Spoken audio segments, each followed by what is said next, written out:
Lagi. Saman? Ano ginawa balik-balik ng lumisas ng anak? Ngayon nga no, na kay kahoy nga ipabrikit na ko para mahimo na siyang lamisa. Gikating na nako to daan, gihinluan na nako to siya daan, preparasyon na to siya. Magpalit ta og kahoy nga 1 por 2. Kang mo na di eh? Man na, ako pa.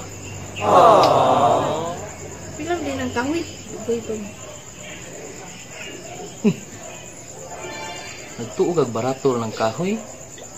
Mahal na siya in taon inday, sama sa akong pagmamahal nimo.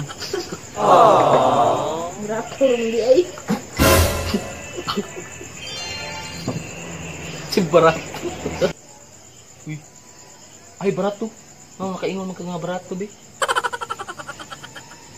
Barato ko naman, barato naman. Hindi masako na.